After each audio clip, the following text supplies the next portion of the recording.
Some influential and renowned figures have been apprehended in connection with banditry and other criminal activities in Zamfara State, the police have said. You know, be today now. Even when Goodluck Jonathan they are so rock, he say Boko Haram they are so rock. People say, wait till this guy they talk. Unfortunately, they will not come out and say it the way they ought to say it, but they always try to speak in riddles or in parables. So that's why people always wonder that how can that be Boko Haram in Aso Rock? It means that the so-called bandits and the rest of them, they have people who they are working for at that higher level. That is what it means. So it is not a surprising thing. I think recently the governor of Zamfara State was talking about that it's baffling that these bandits, that when you talk about other people who are agitating for one thing or the other, those who are agitating for um, religious freedom or religious whatever they call it, some people are talking about they want to be on their own, they want to secede from Nigeria. That he can understand. But the case of a banditry, that he does not even know what they want. So I think because he may be, I wouldn't know, because one thing they will say one thing and they mean something else. But from face value, let's assume that because he's kind of maybe interested in eradicating banditry, which he does not even like. That is why they are now arresting people like this. But it goes beyond that. Because before you could say Jack Robinson now, you will not hear anything again. That will be the end. So if they are serious, they will have to get to the root of this matter, to a logical conclusion. If not, it will be the same story and story that we've been hearing over the time. Well, those arrested are a current member of the State House of Assembly, a district head, and a former local government chairman. So no be saying a former, both present and those who are even holding one position or the other. Okay. The Zamfara State Commissioner of Police, Muhammad Dalijan, made this known while hosting head of the counter-terrorism units at the United Nations Office on Drugs and Crime, Thomas Parker. Dalinja, however, did mention the names of the suspects. Dalinja implored the United Nations to help establish a forensic laboratory and help strengthen the command in the area of training on investigation. He disclosed that the level of crime has reduced in the state due to the efforts of security agencies in collaboration with community protection guards who gave or who have been battling these bandits, mitigating or migrating from Borno to Zamfara State.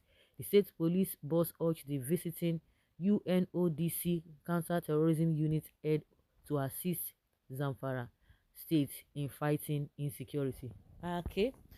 I think these northern governors, they went to the US to go and help to go and discuss. I don't know whether they went to go and beg them to go and discuss on how to end insecurity in other states of Nigeria. You know, that singular act shows that they don't even believe in Tinubu. They don't believe in the federal government. That is why they went all the way to the US.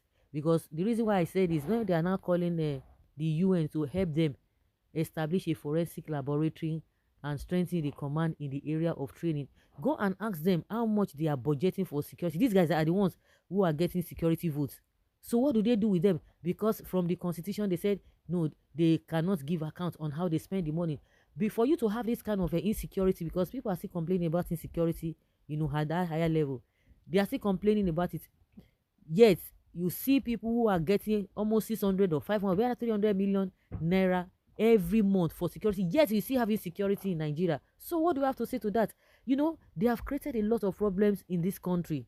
I'm talking across board, that everybody is just like, you know, everybody will just, and the worst part of it now is the hunger. One problem is coming every minute, every minute, every minute. Which one are you even going to be talking about? Because people are forgotten again. And just like this issue of a subsidy remover, the government is trying to suppress people not to talk about that. But they will come out and be boasting that they have removed a fuel subsidy. The same thing with this issue of insecurity. We are giving, or they are saying, okay, of course, now our money now. They are paying this, giving this guy, these guys, these governors, security vote. How can we have security vote and yet we are still having insecurity at this level? You see that these guys are just smiling to the bank. There are a lot of nonsense constitutions that are in place that they are not even, they are supposed to be corrected. But as I was even talking, something just came to mind that even if you have a correct a law policies, these so-called politicians, they will barrow everything. They will scatter everything. No matter what you put in place, they will have a way of making sure that it will not work. Because you are getting such an amount of money, then what are you spending your money for? And they are calling the United Nations to come and do what? What did they go and do in this thing? What did they go and do in the US? They went to US. It's just for jamboree. And yet, what did they learn? Because I see no reason why they should go to that place. It's just so ridiculous.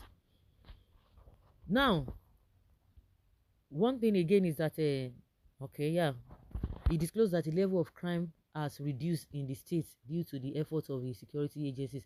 And that's, again, something came to mind when they said, this man said, oh, the late Abacha, that if insecurity,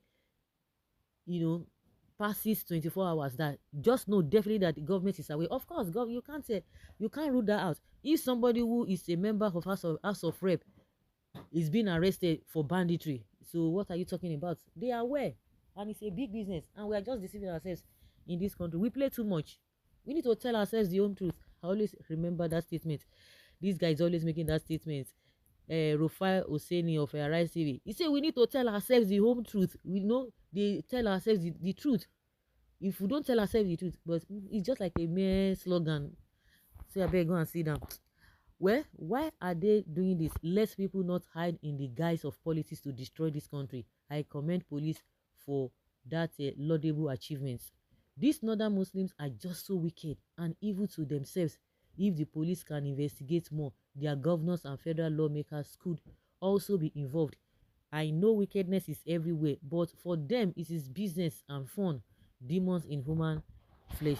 Where something of this nature happens in the southeast, hey, now so they do. If you're asking for south or southeast, hey, now so that is to tell you that the country is not healthy. The country is not healthy. Yeah, those it will be swept under the carpet. Of course, I said it. Banditry is now the official business of Northerners. Bandits are in every level of government. There, up to the presidency. Family, same is what needed. Even you divide country into 36 nations. Ghana is like Oyo State. Qatar is 2.7 million people. China is the most populous worldwide and only country to meet 2020 Millennium Development Goals. Let Nigeria adopt character revolutions. When people they say let them, they are not ready to do anything. I listen to some people on radio today saying that this government, they know exactly what to do, but they don't want to do it because of their own selfish interest. So guys, now so we'll see you more. Leave your comment down there and let us have your own take. Thank you.